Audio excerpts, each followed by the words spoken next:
ప్రభునందు ప్రియా దేవుని బిడ్డలారా, మరొకసారి దేవుని యొక్క పరిశుద్ధ నామాన్ని బట్టి దేవుని సన్నిధిలో ఈ రీతిగా నిలవబడి దేవుని యొక్క వాక్యాన్ని మనం ధ్యానించుకునేటువంటి శ్రేష్టమైనటువంటి అవకాశం దయచేసినటువంటి దేవునికి ముందుగా నేను కృతజ్ఞతాస్తుతులు చెల్లించుకుంటా ఉన్నాను. అదే రీతిగా యొక్క వాక్యాన్ని వినటానికి ఆయత్తపడి సిద్ధపడినటువంటి మీకు కూడా క్రీస్తు ప్రభువు నామంలో వందనాలు తెలియజేసుకుంటా ఉన్నాను.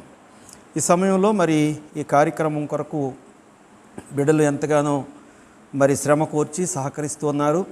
రికార్డింగ్ చేయటంలో ఇతర విషయాల్లో ఆ బిడ్డలను కూడా దేవుడు దీవించాలని నా యొక్క హృదయపూర్వకంగా దేవుని నామాన్ని బట్టి వారికి ఆశీస్సులు అందచేస్తూ ఉన్నాను. ఈ సమయంలో దేవుని యొక్క వాక్యాన్ని జ్ఞాపకం చేసుకుని ధ్యానించుకోవడానికి పరిశుద్ధ గ్రంథంలో నుండి అపోస్తులుడైన పౌలు రోమీయులకు రాసిన పత్రిక 5వ అధ్యాయం 8వ వాక్యాన్ని ఒకసారి నేను చదువుతాను. దయచేసి ప్రతి ఒక్కరు కూడా వినాల్సిందిగా, లేక బైబిళ్ళు తీసుకుని యొక్క కార్యక్రమం ముందు కూర్చున్నటువంటి వారు చూడాల్సిందిగా మిమ్మల్ని ప్రేమతో కోరుతూ ఉన్నాను. రోమా పత్రిక 5వ అధ్యాయం 8వ వాక్యాన్ని జ్ఞాపకం చేసుకుందాం. అయితే దేవుడు మన ఎడల తన ప్రేమను వెల్లడిపరచుచున్నాడు. ఎట్లనగా మనం ఇంకా పాపులమై ఉండగానే క్రీస్తు మన కొరకు చనిపోయెను. ఎట్లనగా మనం ఇంకా పాపులమై ఉండగానే క్రీస్తు మన కొరకు చనిపోయెను. ఇది దేవుని యొక్క ప్రేమ. చిన్న ప్రార్థన చేసుకుందాం. ప్రేమ కలిగిన ప్రియ పరలోకపు తండ్రి, మరొకసారి మీ శ్రేష్టమైన పరిశుద్ధ నామాన్ని బట్టి నాయన ఈ యొక్క వాక్యాన్ని ధ్యానించుకునేటువంటి శ్రేష్టమైనటువంటి అవకాశం, భాగ్యాన్ని మీరు మాకు దయచేసిన విధానము కొరకు మీకు వందనాలు, స్తుతులు, స్తోత్రాలు చెల్లించుకుంటూ ఉన్నాం.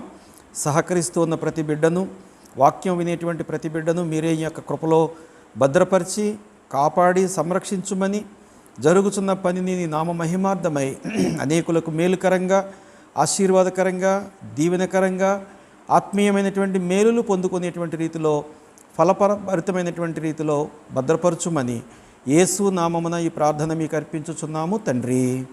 Amen, amen. ప్రభునందు ప్రియ దేవుని బిడలరా, ఈ చదువుకున్నటువంటి వాక్య భాగంలో అపోస్తులుడైన పౌలు రోమా సంఘానికి శ్రేష్టమైనటువంటి కొన్ని విషయాలు తెలియచేస్తూ ఉన్నాడు. అనగా దేవుని యొక్క ప్రేమను గూర్చినటువంటి సంఘటనలు, సందర్భాలు ఆ యొక్క రోమా సంఘానికి తెలియచేస్తూ ఉన్నాడు. రోమా సంఘానికి ఈ యొక్క విషయాలు తెలియవని కాదు, కానీ వారిలో ఉన్నటువంటి విశ్వాస సంబంధమైనటువంటి లోటును బట్టి మనం జ్ఞాపకం చేసుకున్నట్టయితే మనం ఏ రీతిగా విశ్వాసులంగా తీర్చిదిద్దబడ్డామో కూడా 5వ అధ్యాయం 1వ భాగంలో తెలియచేస్తూ ఉన్నాడు. కాబట్టి విశ్వాస మూలమున మనము నీతిమంతులముగా తీర్చబడి, ఈ నీతిమంతులుగా తీర్చబడడానికి ముందుగా మనలను ఆయన గమనించిన వాడుగా ఉన్నాడు. అలాంటి సందర్భంలో మన పరిస్థితి, మన స్థితి, మన ఆత్మీయ జీవితాలు ఎలాగున్నాయో ఇదే పత్రికలో 5వ అధ్యాయంలోనే 6వ వాక్యంలో 1వ భాగంలో మనం జ్ఞాపకం చేసుకుంటే, ఏలయనగా మనం ఇంకా బలహీనులమై ఉండగా, బలహీనత అనగానే మనం శరీర సంబంధమైన బలహీనత అనుకుంటాం. శరీర సంబంధంగా మనం బలవంతులమే, కానీ ఆత్మ సంబంధమైనటువంటి బలహీనత అనగా మనలో ఉన్నటువంటి పాప సంబంధమైన జీవితాన్ని బట్టి మన ఆత్మలన్నీ కూడా బలహీనపరచబడినటువంటి రీతిలో ఉంటూ ఉండగా, ఆయన మనలను గమనించి మన యొక్క రక్షణ కొరకు మనము ఏ రీతిగా ఆయన యొక్క ప్రేమను పొందుకోవాలో ఆ ప్రేమ, అనగా ఇది దేవుని నుండి వచ్చినటువంటి ప్రేమ. ఎలాంటి ప్రేమ? ఎలాంటి ప్రేమ? దేవుని ప్రేమ. ఎలాంటి ప్రేమ అని మనం జ్ఞాపకం చేసుకుంటే, ప్రభువు ఇచ్చినటువంటి ప్రేమ ఇతరుల కొరకు తన ప్రాణాన్ని పెట్టినటువంటి ప్రేమ. రెండవదిగా ముఖ్యముగా ఈ ప్రాణాన్ని ఆయన ఎవరి కొరకు పెట్టాడు? పాపుల కొరకు తన ప్రాణాన్ని పెట్టినవాడుగా ఉన్నాడు. ఎవరు పాపులు? ఎవరి లోకంలో అందరూ పాపులే. దేవుని వాక్యం తెలియజేస్తూ ఉంది, అందరూ పాపము చేసి దేవుడిని గ్రహించు మహిమను పొందలేకపోతూ ఉన్నారు అని. కాబట్టి దేవుని మహిమ పొందలేనటువంటి వారు, దేవుని మహిమను ఆస్వాదించలేక, దానిని చూడలేక, దాన్ని అనుభవించలేకుండా ఉన్నటువంటి వారు అందరూ కూడా పాపులుగా ఎంచబడినటువంటి వారుగా ఉంటూ ఉండగా, ఈ పాపపు స్థితి నుండి మనలను ఆయన బయలుపరచడానికి, అనగా ఈ పాపములో నుంచి మనల్ని బయట పెట్టడానికి ఒక శ్రేష్టమైనటువంటి ప్రణాళిక ఏర్పాటు చేశాడు. అనగా ధర్మశాస్త్ర కాలంలో పాపము ప్రాయశ్చిత్తం కావాలనంటే ప్రతి పాపానికి కూడా ఏదో ఒక రకమైనటువంటి అర్పణ లేక బలి మరి ఏర్పాటు చేయబడింది. పాపం పెరుగుతూనే ఉంది, బలులు ఇస్తానే ఉన్నారు, పాపం మళ్ళా చేస్తూనే ఉన్నారు. అనగా పాపం అనేటువంటిది అంతరించిపోయేటువంటి స్థితి ఈ లోకంలో కనపడకుండా ప్రతి మానవుడు కూడా ఇంచుమించు నిత్య మరణానికి పోయేటువంటి వాడుగా, నిత్య మరణానికి దారి తీసేటువంటి వాడుగా మరి కనపడతా ఉంది. ఆ తదుపరి కాలంలో దేవుని యొక్క చూపు లోకమంతటి మీద ఆయన చూచినప్పుడు ఈ లోకం యొక్క పరిస్థితి ఎలాగుంది అని అంటే, ఆనాడు మరి ఆ యొక్క లోతు దినాల్లో ఎలాగుందో, ఆనాడు మరి ఆ యొక్క నోవహు దినాల్లో ఏ రీతిగా ఉందో, ఆ తదుపరి దినాల్లో ఏ రీతిగా ఉందో, పౌలు గారు మరి సేవ ప్రారంభించినటువంటి దినాల్లో కూడా ఆయన ఏథెన్స్లో ప్రయాణం చేస్తూ ఉంటేనట తెలియబడని దేవునికి మరి ఆ యొక్క ఆరాధించేటువంటి మనుషులు కూడా అక్కడ కనపడుతూ ఉన్నారు. అనగా వాళ్ళు ఏ దేవుడికి ప్రార్థన చేస్తూ ఉన్నారో, ఏ దేవునికి వారి యొక్క పాపాలన్నీ విన్నవించుకుని ఆ పాప క్షమాపణ కొరకు ప్రయత్నిస్తూ ఉన్నారో మరి తెలియనటువంటి వారుగా బ్రతుకుతూ ఏదో ఒక దానిని మేము ఆరాధించాము, ఏదో ఒక దానికి మేము ప్రార్థించాము, మా పాపాల యొక్క ప్రక్షాళన ఇది అనేటువంటి ఆలోచన మాత్రమే కలిగినటువంటి వారుగా కనపడుతూ ఉండగా మరి దేవుడు ఆలోచించి ఒక శ్రేష్టమైనటువంటి ప్రణాళిక మానవుల యొక్క పాప ప్రాయశ్చిత్తము కొరకు ఏర్పాటు చేశాడు. ఎవరిని పంపాలి? ఈ లోకంలో ఏ మానవుడు కూడా దానికి తగినవాడు కాదు. ఎందుచేత అందరూ పాపము చేసినటువంటి వారుగా ఉన్నారు, దేవుని మహిమను పొందలేనటువంటి వారుగా ఉన్నారు. కాబట్టి మనమందరం పాపులంగా ఉంటుండగా ఒక పాపిని మరొక పాపి కొరకు మరి బలి ఇచ్చి ఆ యొక్క పాప పరిహారం చేయలేము. కానీ పాపరహితమైనటువంటి వాడు, పాపము లేనటువంటి వాడు, పరిశుద్ధుడైనటువంటి వాడు మాత్రమే మరి ఆ యొక్క పాప ప్రక్షాళన చేయగలిగిన వాడుగా ఉంటాడు. ఇది దేవుని యొక్క ఆలోచన. ఈ ఆలోచన ప్రకారంగానే తదుపరి కాలంలో ఆయన పాప క్షమాపణ సులభతరం చేశాడు. అందుకే 5వ అధ్యాయం 1వ వాక్యం అంటాడు, విశ్వాస మూలమున మనము నీతిమంతులముగా తీర్చబడి మన ప్రభువైన యేసుక్రీస్తు ద్వారా దేవునితో సమాధానము కలిగి ఉందుము. అనగా సమాధానము లేనటువంటి స్థితిలో లోకం కనపడతా ఉంది. అందుచేత దేవుడు తన ప్రియ కుమారుణ్ణి ఆ పరలోక భాగ్యాన్ని విడిచిపెట్టి ఈ లోకానికి మరి మనందరి కొరకు పంపించినటువంటి వాడుగా ఆయన మరి మన ఎదుట కనబడుతూ ఉన్నాడు. అనగా పాపపు చీకటిలో ఉన్నటువంటి మనలను, పాపపు జీవితంలో ఉన్నటువంటి మనలను, అంధకార సంబంధమైన జీవితాన్ని జీవిస్తూ ఉన్నటువంటి మనలను, దేవుని యొక్క జీవపు వెలుగును చూడలేనటువంటి వారుగా ఉంటున్నటువంటి మనలను ఆ వెలుగు మార్గంలో నడవటానికి అనువైనటువంటి రీతిలో మనకు సులభతరమైనటువంటి విధానంలో పాప క్షమాపణ, పాపమునకు మరి విమోచన మార్గాన్ని మరి చూపించినటువంటి వాడుగా కనపడుతూ ఉన్నాడు. ఇదే దేవుని యొక్క ప్రేమ.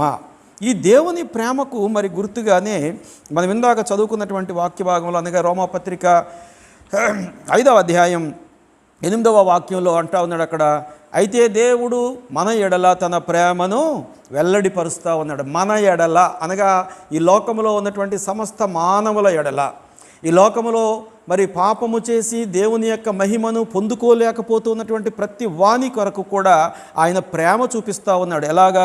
ఎలాగున్నదంటే మనం ఇంకా పాపులమై ఉండగా, ప్రక్షాళన లేనటువంటి పాపాలు చేస్తూ ఉన్నటువంటి రీతిలో ఉంటూ ఉండగా, లేక పరిహారము లేనటువంటి పాపాలు మనం చేస్తున్నటువంటి రీతిలో ఉంటూ ఉండగా ఆయన మనలను ప్రత్యేకించుకోవడానికి, మనలను నీతిమంతులుగా తీర్చటానికి, అక్కడ మనం జ్ఞాపకం చేసుకుంటే 9వ వాక్యాలు అంటాడు, మనకి జ్ఞాపకం చేసుకుందాం.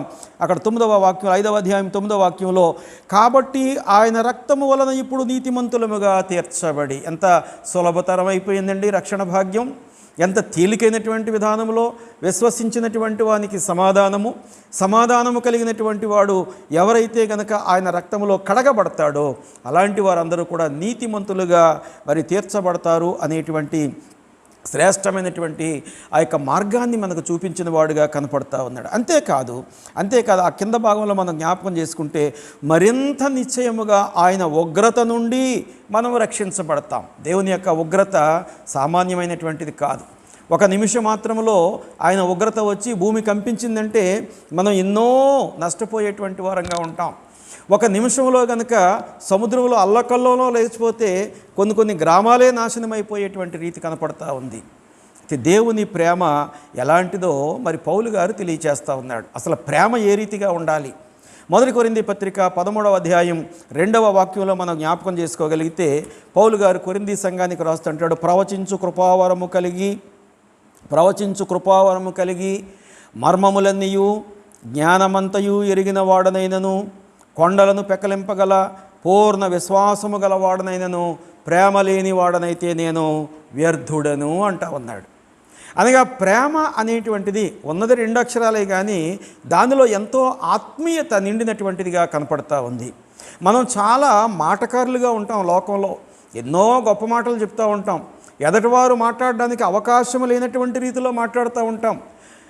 కావాల్సినటువంటి విషయాన్ని ప్రక్కదోవ పట్టిస్తూ మనం అనుకున్నటువంటి రీతిలోనే అవతల వారిని కూడా మన వైపు తిప్పించుకోగలిగినటువంటి జ్ఞానయుక్తమైనటువంటి మాటలు మనం మాట్లాడుతూ ఉంటాం. కానీ ఆత్మ సంబంధమైనటువంటి మాటలు అనగా ప్రేమ సంబంధమైనటువంటి మాటలు, ఆ ప్రేమను ప్రభు పక్షంగా నెరవేర్చేటువంటి కార్యాన్ని మనం గనక కలిగి ఉండకపోతే ఎన్ని రకాలుగా అనగా నీకు ఒకవేళ ప్రవచించేటువంటి కృపావరం ఉండొచ్చు, లేకపోతే నీకు జ్ఞానం కలిగినటువంటి వాడై ఉండొచ్చు నువ్వు, లేక ఈ లోకంలో గొప్పగా హెచ్చైనటువంటి వాడవై ఉండొచ్చు నువ్వు, లేకపోతే నువ్వు ప్రార్థన చేస్తే కొండలు సహితం ఇక్కడి నుంచి ఎత్తిపడి దూరంగా వెళ్ళిపోయేటువంటి ఆ యొక్క గొప్ప స్థితిని కలిగి ఉండొచ్చు. కానీ నీ జీవితంలో ప్రేమ లేకపోతే, నీ జీవితంలో దేవుని యొక్క ఆజ్ఞకు లోబడి నీ పొరుగువాడిని నువ్వు ప్రేమించేటువంటి స్థితి లేకపోతే, ప్రభునందు ప్రియ దేవుని బిడలారా, అది వ్యర్థమైనటువంటి భక్తి అనేటువంటి సత్యాన్ని దేవుని వాక్యం ద్వారా కొరింథీ సంఘానికి పౌలు గారు స్పష్టంగా తెలియచేస్తూ ఉన్నాడు. ఈ దినాన అదే మాట మనతో మాట్లాడుతూ ఉన్నాడు. తర్కాలు పెట్టుకొని మనం ఏదేదో జరుపుకోవటం కాదు, ఏదేదో ఇంకా ఏంటో తెలుసుకోవాలి, ఏమో లోతుకు వెళ్ళిపోవాలనేటువంటిది కాదు, కానీ సామాన్యమైనటువంటి విషయం అనగా మన పొరుగువాడిని మనం ప్రేమించేటువంటి రీతి, పొరుగువాని కొరకు మనలో ఉన్నటువంటి మన యొక్క సంపాదన లేక మనకున్నటువంటి ఆ యొక్క ధనాన్ని లేక కొంత ఏదైనా వెచ్చించి వాళ్ళని ప్రేమించేటువంటి రీతి మనలో లేకపోతే అది వ్యర్థమైనటువంటి ఆత్మీయ జీవితం అనేటువంటి సత్యాన్ని తెలియచేస్తూ ఉన్నాడు. కానీ ప్రభువు ఈ మాదిరి ప్రేమ కలిగి ఉన్నాడు. ఆయన తండ్రి నుంచి వచ్చినటువంటి వర్తమానం శిష్యులకు అందించాడు, ప్రజలకు అందించాడు, ఆకలిగా ఉన్న వారికి ఆహారం పెట్టాడు. రెండవదిగా మరి జబ్బుతో ఉన్నటువంటి వారి ప్రతి జబ్బును బాగు చేశాడు.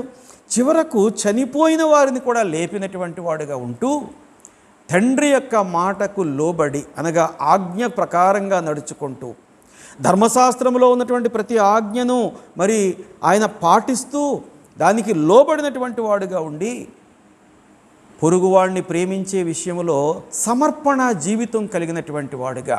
అందుకే ఫిలిప్పీ సంఘానికి మనం జ్ఞాపకం చేసుకుంటాం, 2వ అధ్యాయంలో మరి 7వ వాక్యంలో మనకు తెలియజేయబడతా ఉంది, తండ్రితో కూడా ఉండేటువంటి ఆ గొప్ప భాగ్యాన్ని నేను విడిచిపెడితే నాకు ఎలాగో అనుకోలేదు, ఆయన ఆ స్థలాన్ని విడిచిపెట్టి ఈ లోకానికి మరి వచ్చినటువంటి వాడుగా కనపడతా ఉన్నాడు ఆయన. అంతేకాదు ఈ లోకానికి వచ్చి తన ప్రాణాన్ని మన కొరకు తండ్రి పక్షంగా సమర్పించినటువంటి వాడుగా మరి కనపడతా ఉన్నాడు. తెస్సలోనికయ సంఘంలో కూడా ప్రేమ లోపించినటువంటిదిగా కనపడతా ఉంటే పౌలు గారు ఈ తెస్సలోనికయ సంఘాన్ని కూడా హెచ్చరిక చేస్తూ ఉన్నాడు. మొదటి తెస్సలోనికయ పత్రిక 4వ అధ్యాయం 9వ వాక్యాన్ని మనం జ్ఞాపకం చేసుకుంటే, సహోదర ప్రేమను గూర్చి మీకు వ్రాయనక్కరలేదు. ఒకరినొకరు ప్రేమిస్తూ ఉన్నారు, అక్కరలో వాళ్ళు చాలా జాగ్రత్తగా ఒకళ్ళనొకళ్ళు మరి చూసుకుంటూ ఉన్నారు. ఎవరికి ఏదైనా అవసరం ఉంటే కనుక ఆ అవసరానికి సరిపడినటువంటి సహకారులుగా ఆ సంఘం కనపడతా ఉంది. ఇదంతా పైకే కనపడతా ఉంది, కానీ లోపల మాత్రం వారిలో ఉన్నటువంటి ద్వేషము కానీ వారిలో ఉన్నటువంటి ఆ యొక్క క్రోధము కానీ మరి పోయినట్టుగా కనిపించడం లేదు. అందుకే అంటాడు, సహోదర ప్రేమను గూర్చి మీకు వ్రాయనక్కర్లేదు, మీరు ఒక్కరినొక్కడు ప్రేమించుటకు దేవుని చేత నేర్పబడితిరి. ఈ ప్రేమ అనేటువంటిది లోక సంబంధంగా నేర్చుకునేటువంటిది కాదు. ఈ ప్రేమ అనేటువంటిది ఎక్కడో మనం కొని తెచ్చుకునేటువంటిది కాదు. ఈ ప్రేమ అనేటువంటిది ఎక్కడో దూర ప్రాంతాలకు పోతే అక్కడ దొరికేటువంటిది కాదు. ఇది కేవలము దేవుని యొక్క హెచ్చరికను బట్టి మాత్రమే, దేవుని వాక్యానికి మనము లోబడేటువంటి దానిని బట్టి మాత్రమే. అనగా ప్రేమ అనేటువంటిది, సహోదర ప్రేమ అనేటువంటిది దేవుని నుండి మాత్రమే నేర్పించబడినటువంటిది.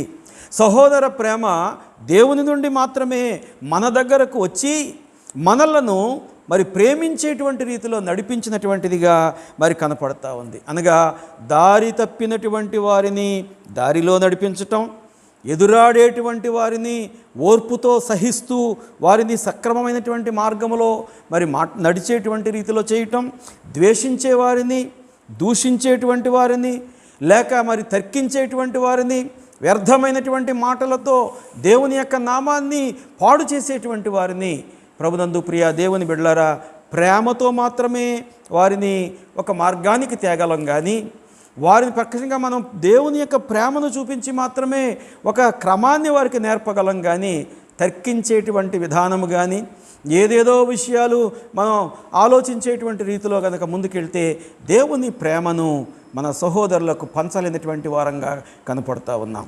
ఇదే విషయాన్ని కొరింథీ సంఘానికి తెలియచేస్తూ ఉన్నాడు పౌలు గారు.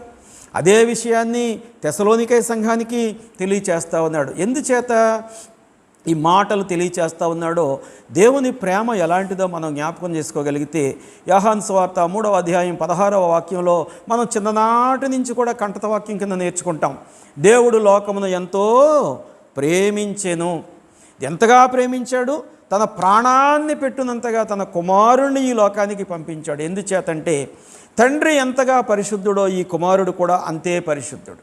తండ్రిలో ఉన్నటువంటి మహిమ ఈ కుమారుడిలో ఉంది. తండ్రిలో ఉన్నటువంటి సమాధానము ఈ కుమారుడిలో ఉంది.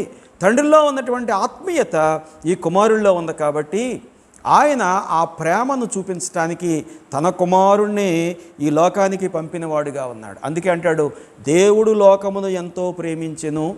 ఎవరిని పంపించాడు? కాగా తన అద్వితీయ కుమారునిగా పుట్టిన వాని అనగా తన సొంత కుమారుణ్ణి ఈ లోకానికి పంపించి, ఆయనలో ఏముంది?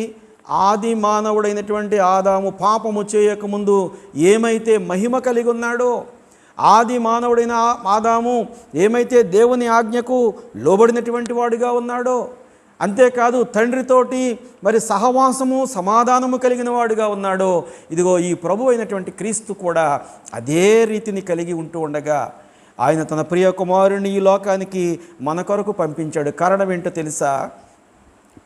తెలుసా? దేవుడు లోకాన్ని మిక్కుటముగా ప్రేమించాడు. అమితమైనటువంటి రీతిలో ప్రేమించాడు. వెలకట్టలేనటువంటి రీతిలో ఆయన ప్రేమించినటువంటి వాడుగా కనపడతా ఉన్నాడు. మరి ప్రేమ కలిగి జీవించేటువంటి వారికి శ్రేష్టమైనటువంటి ఆశీర్వాదాలు కూడా ఇస్తానంటా ఉన్నాడు. ఎందుచేతంటే ప్రభువు మనకు ఒక మాదిరి చూపించాడు. దేవుడు మనకు ఒక మాదిరి చూపించాడు. అది పాత నిబంధన కాలంలో మాదిరి ఉంది, నూతన నిబంధనలో మరింత శ్రేష్టమైనటువంటి మాదిరి మనకి కనపడతా ఉంది. ఆ మాదిరి ప్రకారంగా ఎవరైతే నడవగలుగుతారో, ఆ మాదిరి జీవితాన్ని ఎవరైతే మరి ప్రభు పక్షంగా కలిగి తన సహోదరుణ్ణి మరి ప్రేమించేటువంటి వారుగా ఉంటారో అలాంటి వారు ఎలాంటి ఆశీర్వాదాలు పొందుకుంటారో మరి 10 ఆజ్ఞలు నిర్గమాకాండం 20వ అధ్యాయంలో మనకు తెలియజేస్తూ ఉంటాడు. నిర్గమాకాండం 20వ అధ్యాయం 6వ వాక్యంలో ఎలాంటి ఆశీర్వాదాలు మనం పొందుకుంటామో తెలియజేస్తూ ఉన్నాడు. నన్ను ప్రేమించి నా ఆజ్ఞలు గైకొను వారిని 1000 తరముల వరకు కరుణించువాడనై ఉన్నాను. 1 తరం కాదు, 2 తరాలు కాదు, 3 తరాలు కాదు. మనం మహా చూడగలిగితే 2 తరాలు చూస్తాం. ఇంకా దేవుని కృప మన మీద ఉంటే 3 చూస్తాం. ఎప్పుడో మన పితరులు 5 తరాల వరకు చూసిన వారు ఉన్నారు, కానీ అంతకంటే మిక్కులు ఎవరో కూడా చూడలేదు. మనం చూసినా చూడకపోయినప్పటికీ కూడా మన పిల్లల తరాలు అనగా 1000 తరాల వరకు కూడా దేవుని యొక్క ఆశీర్వాదం మన మీద ఉంటుంది. ఎప్పుడు ఉంటుంది? ఆయన ఆజ్ఞకు లోబడుట. ఆయన ఆజ్ఞకు లోబడినటువంటి దినాన్ని ఏమవుతుంది? ఆజ్ఞాతిక్రమమే పాపము, పాపం వలన వచ్చు జీతము మరణం. కాబట్టి మనం మరణించాం పాపంతో. మన తర్వాత పిల్లలు కూడా మా నాన్న ఏదో బ్రతికాడు, మా అమ్మ ఏదో బ్రతికింది, మా పితరులు ఏదో బ్రతికారు, వాళ్ళు ఎంతో కొంతకాలం ఉన్నారు, మేము కూడా ఈ లోకంలో అంతే ఉంటాం కదా అనుకుంటారు తప్ప వారు అమూల్యమైనటువంటి వారి జీవితాన్ని ఆత్మీయతను పోగొట్టుకున్నటువంటి వారుగా వారు కనపడతా ఉన్నారు. అనగా నన్ను ప్రేమించి నా ఆజ్ఞలు గైకొను వారిని 1000 తరాల వరకు నేను దీవిస్తాను. ఇది దేవుని యొక్క ఆజ్ఞ. ఆయన వాగ్దానం చేస్తూ ఉన్నాడు మనకి.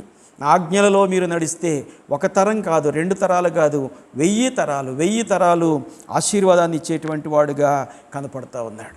అంతేకాదు దేవుని ప్రేమలో ఉన్నటువంటి ఆంతర్యాన్ని మనం జ్ఞాపకం చేసుకోగలిగితే, దేవుని ప్రేమలో ఉన్న ఆంతర్యాన్ని ఎఫెసీ సంఘానికి రాస్తూ ఉన్నాడు.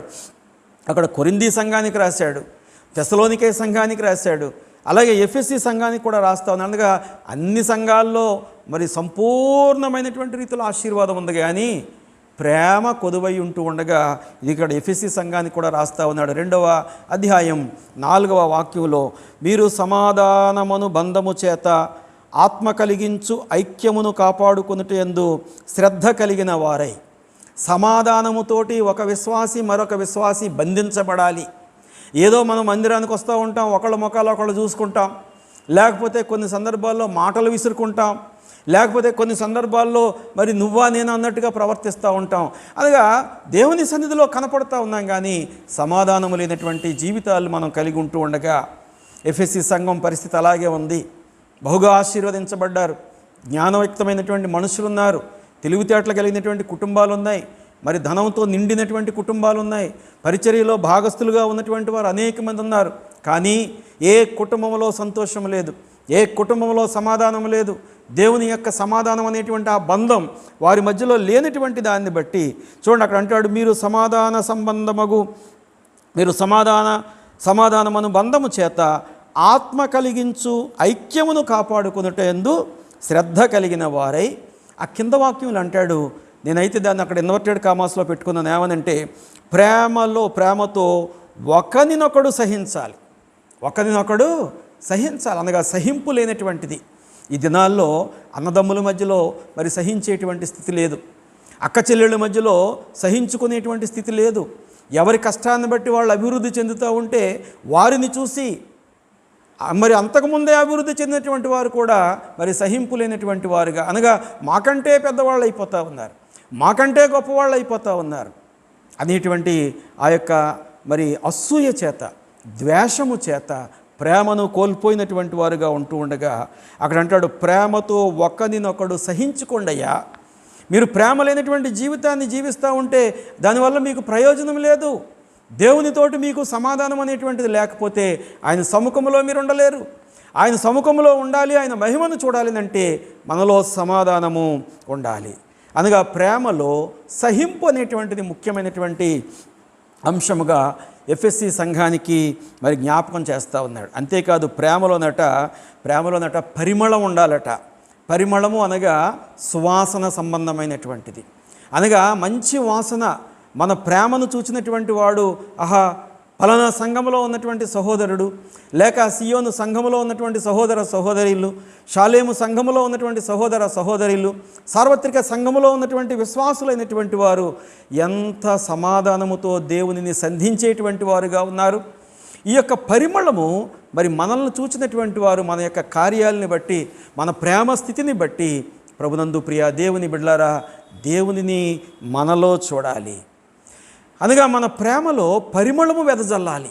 అనేక మందికి మన ప్రేమ సువాసన కలిగినటువంటిదిగా ఉండాలి. మనల్ని మనం ప్రేమించుకోవడం కాదు, మన బిడ్డల్ని మనం ప్రేమించడం కాదు, లేకపోతే మన యొక్క బంధువర్గంలో మనకి కావాల్సినటువంటి వారిని మనం ప్రేమించడం కాదు, కానీ నీ పొరుగువాడిని నువ్వు ప్రేమించాలి. ఆ పొరుగువాడు ఎవడైనా కావచ్చు, ఆ పొరుగువాడు ఏ స్థితిలో అయినా ఉండవచ్చు, వాడు గొప్పవాడా బీదవాడా కాదు. ఎందుచేతంటే దేవుని ఎదుట ఆత్మ అనేటువంటిది ఒకటే. ఒకడు ధనవంతుల కుటుంబంలో పుట్టచ్చు, ఒకడు దరిద్రుల కుటుంబంలో పుట్టచ్చు, ఒకడు మధ్యస్థమైనటువంటి కుటుంబంలో పుట్టచ్చు. ఎక్కడ పుట్టినప్పటికీ కూడా నీలో ఉండేటువంటి ఆ ప్రేమ వాని పక్షంగా నువ్వు కలిగి ఉంటే, అదిగో వాడు దరిద్రుడైనప్పటికీ కూడా నీ ప్రేమ అతనితోటి సంధించబడతా ఉంది.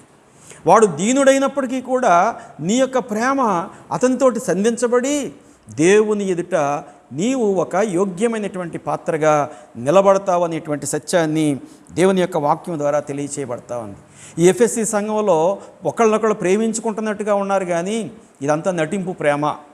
అక్కడ సంఘంలో కనపడినప్పుడు ఒకళ్ళకొకళ్ళు షేక్ హ్యాండ్ ఇచ్చుకుంటా ఉన్నారు, లేకపోతే వందనాలు చెప్పుకుంటా ఉన్నారు, లేకపోతే ప్రైజ్ ద లార్డ్ అంటారు, ప్రభువుకు స్తోత్రం, ఎన్నెన్నో చెప్పేస్తూ ఉన్నారు. కానీ బయటికి వెళ్ళిన తర్వాత వాడి ఆలోచన వాడిదే, వీడి ఆలోచన వీడిదే. వాడిని వ్యతిరేకిస్తాడు, వీడిని వ్యతిరేకిస్తూ ఉంటాడు. ఈ రీతిగా దేవుని యొక్క నామాన్ని అపహాస్యం చేస్తూ ఉండగా ఏమని చెప్తా ఉన్నాడో తెలుసా?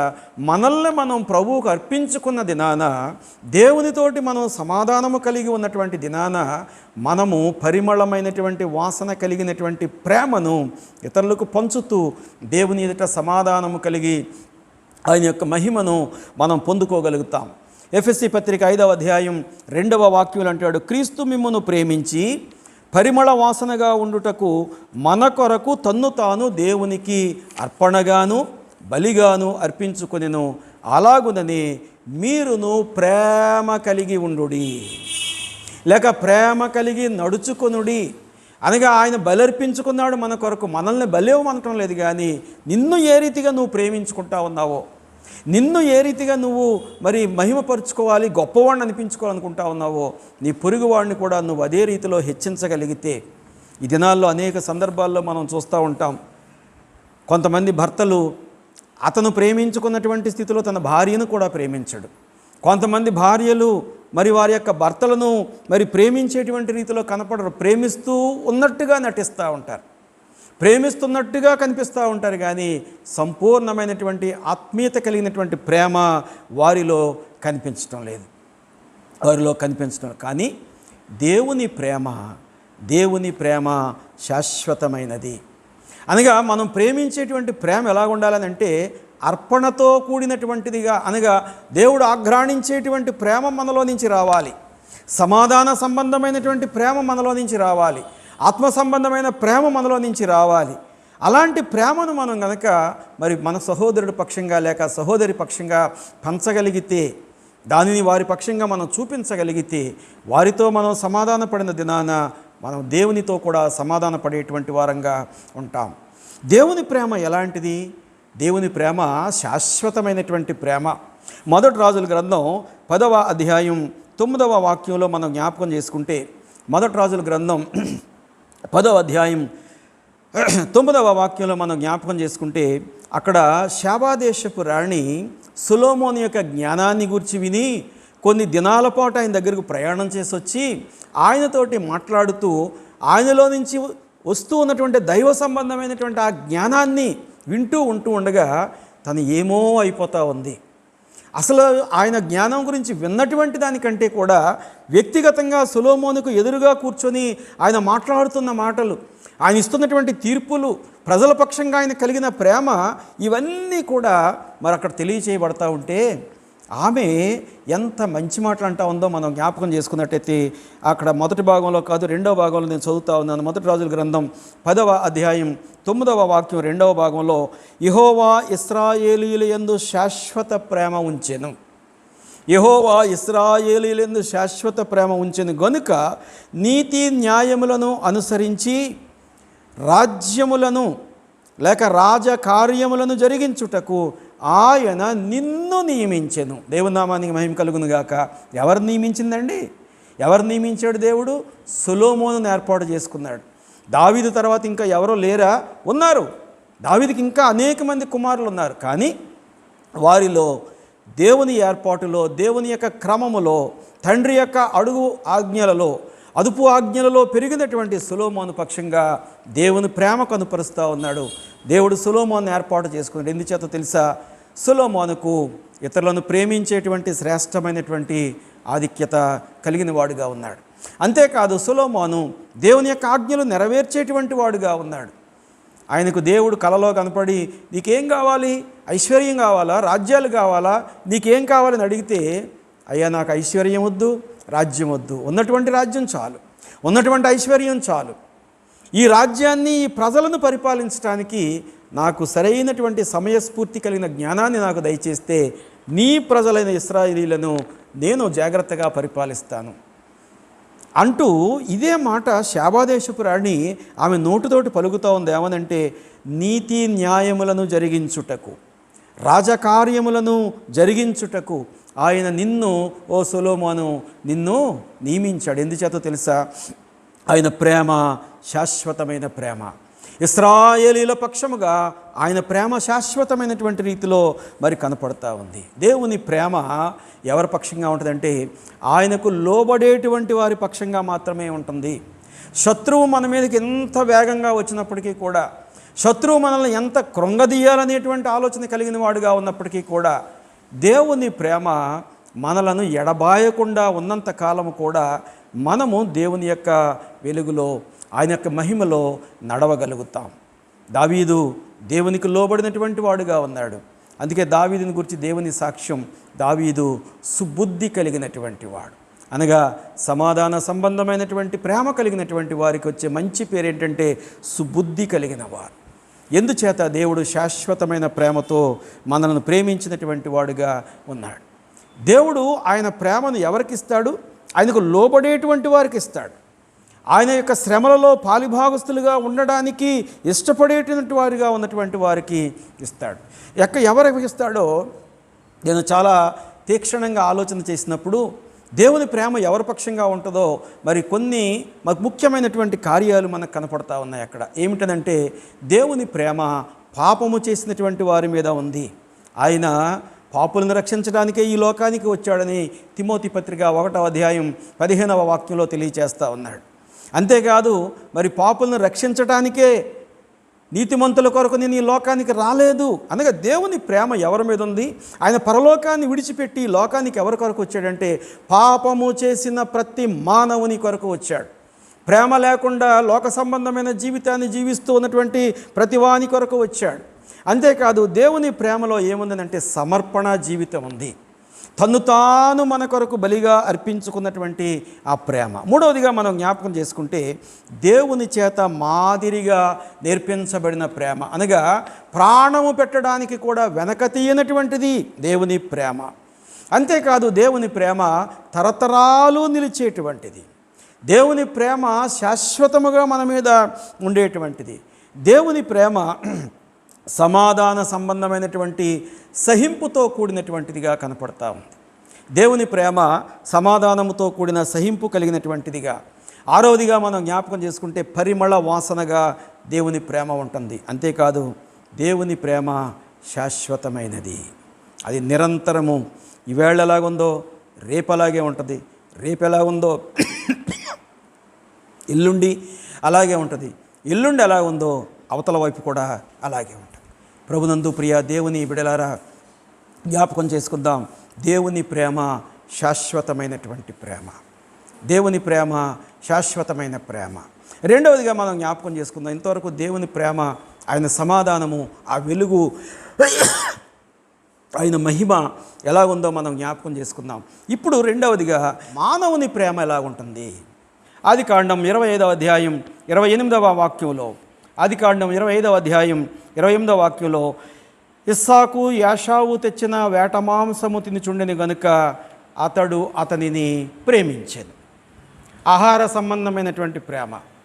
ఎవరైతే మంచి ఆహారం పెడతారో వాళ్ళే మంచోళ్ళు, అనగా కడుపు నింపుకునేటువంటి ప్రేమ. తండ్రి లేక తల్లికి బిడ్డ ఆహారం పెట్టడం సహజం, పెట్టాలి, అది మన బాధ్యత. ఎందుకంటే మనల్ని చిన్నప్పుడు వాళ్ళు పెంచి పోషించారు. లేకపోతే మనం ఈ రీతిగా ఇంత స్థాయికి మనం ఎదగలేం. ఈ దినాన మనం ఏం చేస్తూ ఉన్నామంటే మరి వాళ్ళకి ఆహారం పెట్టి వాళ్ళ దగ్గర ఉన్నవన్నీ మనం కొట్టాలని చూస్తూ ఉంటాం. ఇక్కడ మరి ఆ రీతిగా లేదు. కానీ ఇస్సాకట యాషావును ప్రేమించాడు. ఎందుకంటే యాషావు జ్యేష్ఠుడు అనేటువంటి ఆలోచనే ఉంది, కానీ ఇస్సాకుకు వేరే ఆలోచన లేదు. కానీ దేవుని ఏర్పాటు ఏంటంటే యాషావును దేవుడు ఏర్పాటు చేసుకోలేదు. యాషావు యొక్క కార్యాలను బట్టి దేవుడు యాషావుని ఏర్పాటు చేసుకోలేదు. యాషావు దేవునితోటి సంబంధం లేనటువంటి వాడుగా, యాషావు దేవునితో సమాధానం లేనటువంటి వాడుగా, యాషావు చేసేటువంటి కార్యాలను బట్టి, అతను చేసుకున్నటువంటి భార్యలను బట్టట మరి ఇస్సాకు ఆ రెబ్కాలట ఎంతగానో వేదన పడతా ఉండేవారట.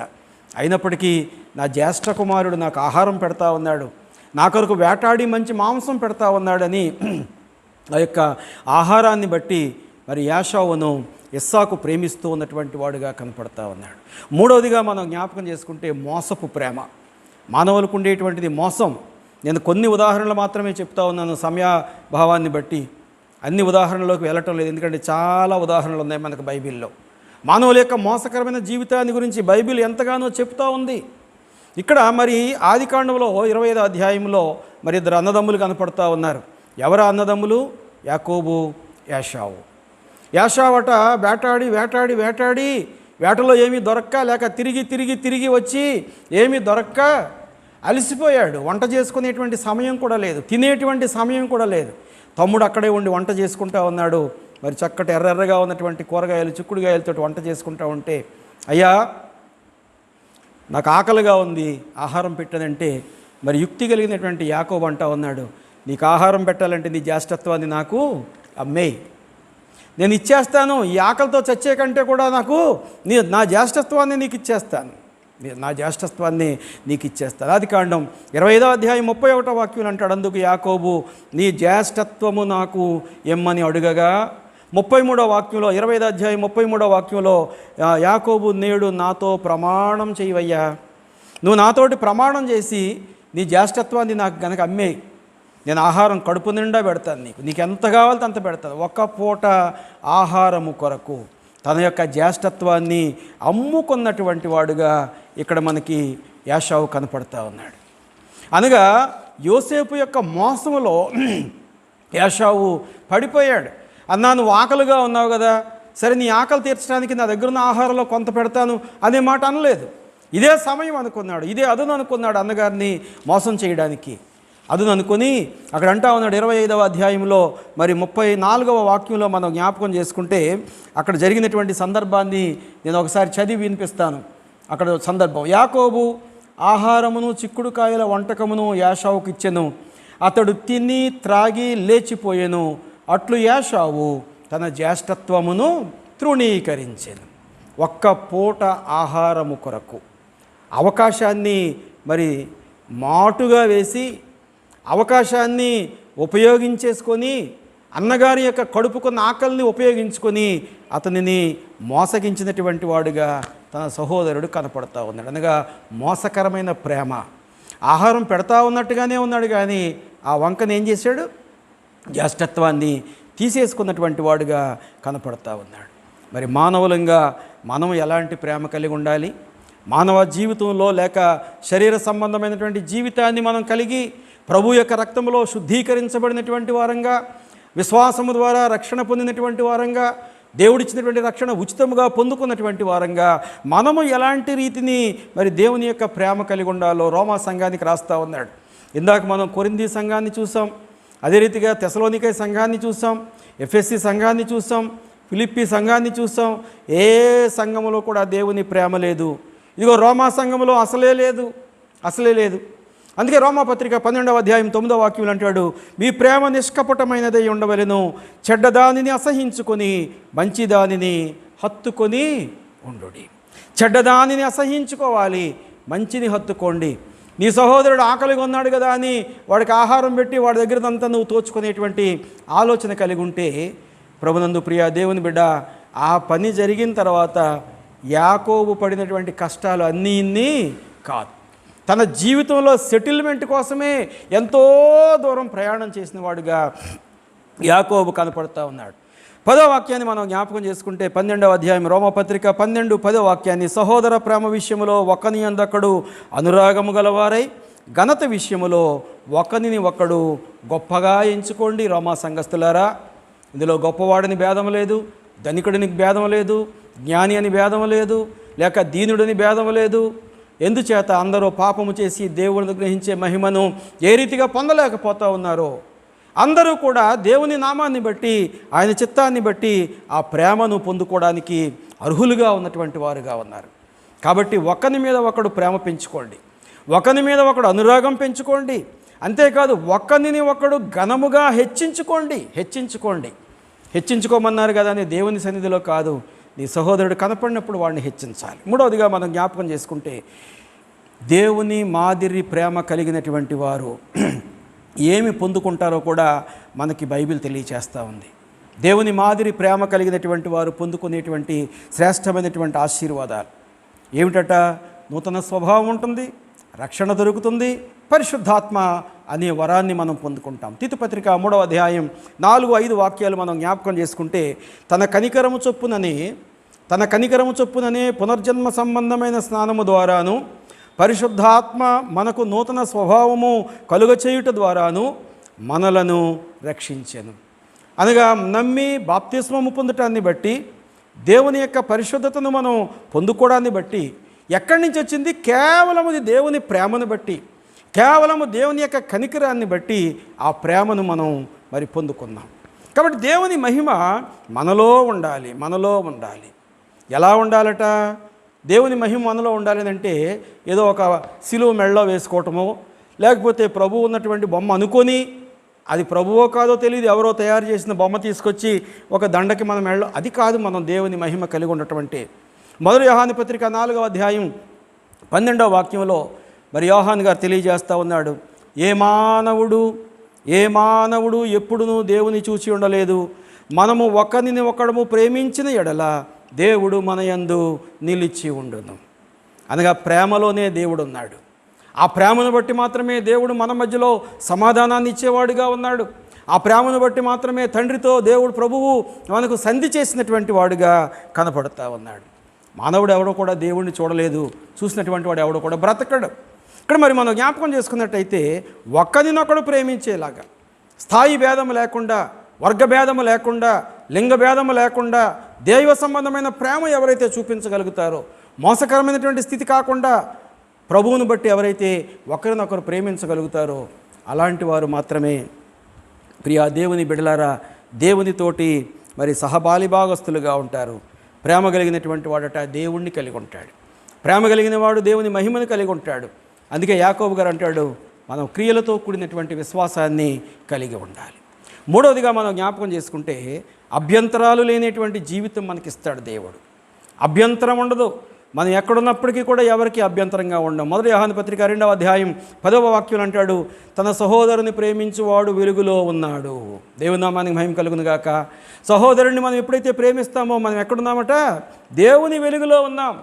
ఆ వెలుగు లోకంలోకి వచ్చింది, మనుషులు ఎవరూ గ్రహించలేదు. కానీ దేవుని ప్రేమ నీలో ఉంటే నీ సహోదరుని ప్రేమిస్తావు, వర్గ స్థాయి భేదం లేకుండా. ఆ ప్రేమను ఎప్పుడైతే కలిగి ఉంటావో అప్పుడు నువ్వు అభ్యంతరము లేనటువంటి దేవుని యొక్క సమాధానాన్ని మరి పొందుకున్నటువంటి వాడుగా కనపడతా ఉన్నాడు. ఇంకా మనకు తెలియజేస్తా ఉన్నాడు ఏమిటంటే, రోమా సంఘానికి రాస్తూ పౌలు గారు అంటాడు 13వ అధ్యాయం 8వ వాక్యంలో, ఒకరినొకడు ప్రేమించేటువంటి విషయంలో తప్ప మరి దేనిలో కూడా ఒకరికి ఒకరు అచ్చి ఉండవద్దు, అనగా అప్పు ఉండొద్దు. ప్రేమ విషయంలో అప్పు ఉంటుందటండి. ప్రేమ విషయంలో అప్పు ఎలాగుంటుంది? నీ సహోదరుడు నిన్ను మనస్ఫూర్తిగా ప్రేమిస్తూ ఉన్నాడు, నీ సహోదరుడు నిన్ను హృదయపూర్వకంగా ప్రేమిస్తూ ఉన్నాడు, నీ ఎదుట తను ఎంతో తగ్గించుకుంటూ ఉన్నాడు. నీవైతే నేను అనేటువంటి అహంభావాన్ని కలిగినటువంటి వాడుగా, నీవైతే నా మాట చెల్లాలి అనేటువంటి ఆలోచన మరి కలిగినటువంటి వాడుగా జీవిస్తూ ఉంటే ప్రభునందు ప్రియ దేవుని బిడ్డలారా, పౌలు గారు అంటూ ఉన్నాడు, సహోదర ప్రేమ నిలువరముగా ఉండనియండి, సహోదర ప్రేమ మిక్కుటముగా ఉండనియండి అని పౌలు గారు చెప్తా ఉన్నాడు. అనగా దేవుని ప్రేమించేటువంటి వాడు మాత్రమే తన సహోదరుణ్ణి ప్రేమిస్తూ ఉంటాడు. 91వ కీర్తనలో కీర్తనాకారుడు అంటాడు, 14వ వచనం నుండి 16వ వచనం వరకు నేను చదవను కానీ ఆ మాటలు మీకు తెలియచేస్తూ ఉంటాను. అనగా దేవుని నామాన్ని ప్రేమిస్తూ తన సహోదరుణ్ణి ప్రేమించేటువంటి వాడికట ఆపదలో నుంచి తప్పించబడతాడు. ఎంత గొప్ప సంగతి అండి! ఆపదలో నుంచి మనం బయటపడలేమని ఎంతో కంగారు పడుతూ ఉంటాం. అలాంటి స్థితిలో దేవుడు మనల్ని తప్పించేటువంటి వాడుగా ఉన్నాడు. రెండవదిగా మనమట అనేకుల మధ్యలో ఘనపరచబడతాం. మూడవదిగా మనం ప్రతి మాటకు కూడా, ప్రతి ప్రార్థనకు కూడా దేవుడు జవాబిచ్చేటువంటి వాడుగా ఉన్నాడు. నాలుగవదిగా మనం జ్ఞాపకం చేసుకుంటే నిత్యము దేవుని తోడు మనకుంటుంది. ఐదవదిగా మనకి విడుదల, లోకం నుండి విడుదల, పాపం నుండి విడుదల, కష్టాల నుంచి విడుదల, ఇబ్బందుల నుంచి విడుదల, రోగాల నుంచి విడుదల, సమస్తంలో కూడా దేవుడు మనకి విడుదల ఇచ్చేటువంటి వాడుగా కనపడతా ఉన్నాడు. ఆరవదిగా మనం జ్ఞాపకం చేసుకుంటే నీ జీవితంలో నువ్వు కలిగి ఉన్న దానిలోనే తృప్తి కలిగి జీవిస్తావు అంటా ఉన్నాడు కీర్తనాకారుడు. ఏడవదిగా దేవుని యొక్క రక్షణ మనం కలిగిన వారంగా, ఆ రక్షణను బట్టి దేవునితోటి సమాధానము కలిగినటువంటి వారంగా ఉండి ఆయన వెలుగును, ఆయన మహిమను మనం పొందుకొని మరి చూడగలిగేటువంటి వారంగా మనం కనపడతా ఉంటాం. దేవుడు మన ఎడల తన ప్రేమను వెల్లడిపరుచుచున్నాడు. ఎట్లనగా మనం ఇంకా పాపులమై ఉండగానే క్రీస్తు మన కొరకు చనిపోయాను. సంపూర్ణమైనటువంటి సమర్పణ, సంపూర్ణమైనటువంటి అర్పణ జీవితాన్ని కలిగి దేవుని మహిమలో మనలను నింపాలి అని ఆయన ఎంతగానో ఆశపడతా ఉన్నాడు. ఆ రీతి శ్రేష్టమైనటువంటి ఆత్మీయ జీవితాలు కలిగి ఉండడానికి, అలాంటి దేవుని ప్రేమ మనం పొందుకొని దేవుని కొరకు యోగ్యమైన పాత్రలుగా జీవించడానికి ఆయన ఎదుట మనం కనిపెడదాం. దేవుడి మాటలు దీవించునుగాక. ప్రార్థన చేసుకుందాం. ప్రేమ కలిగిన ప్రియ పరలోకపు తండ్రి, మమ్మను ప్రేమించి మాకు అనుగ్రహించిన ఈ శ్రేష్టమైన వాక్యం కొరకు మీకు వందనాలు.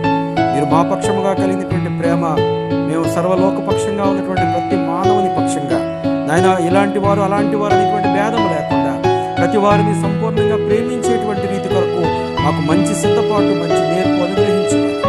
ఆ సమస్త స్థుతి మీకు ఆరోపించుకోండి. ఇచ్చిన అవకాశాన్ని బట్టి మీకు వందనాలు.